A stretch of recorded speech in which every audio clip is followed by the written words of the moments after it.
O direito constitucional é a área do direito que se concentra no estudo das constituições, que são documentos fundamentais que estabelecem a estrutura, os princípios e os direitos fundamentais de um sistema jurídico e de governo.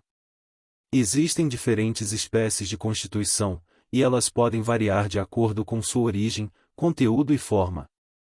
Vou explicar as principais espécies de Constituição. Constituição escrita é a forma mais comum de Constituição, na qual o texto constitucional é um documento escrito e formalmente elaborado. Geralmente, é adotada por meio de um processo constituinte e é facilmente identificável em um único documento, como a Constituição Federal dos Estados Unidos. Constituição não escrita ou costumeira, também conhecida como Constituição consuetudinária, não é um documento escrito único. Em vez disso, é baseada em costumes, tradições, precedentes judiciais e leis fundamentais não codificadas. O Reino Unido é um exemplo de país com uma Constituição não escrita. Constituição flexível. Em sistemas com constituições flexíveis, o processo de emenda constitucional é relativamente simples e segue as mesmas regras legais que as outras leis. Isso permite que a Constituição seja alterada com mais facilidade. O Brasil é um exemplo de país com uma Constituição flexível. Constituição rígida. Nas constituições rígidas, o processo de emenda é mais complexo e rigoroso do que o processo de elaboração de leis ordinárias. Requer um procedimento especial, como a aprovação por uma maioria qualificada ou um referendo popular.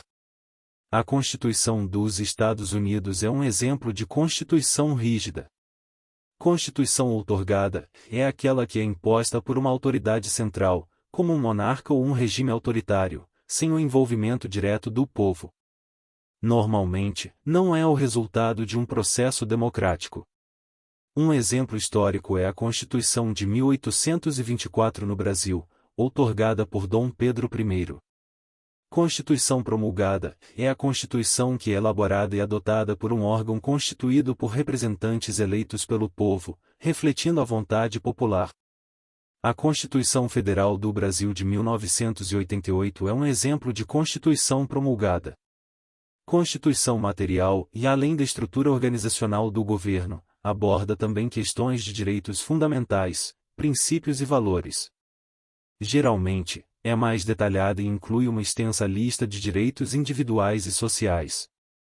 Constituição formal limita-se à estrutura organizacional do governo e à divisão de poderes, sem abordar detalhes específicos sobre direitos. Nesse caso, os direitos fundamentais podem estar em outros documentos ou leis.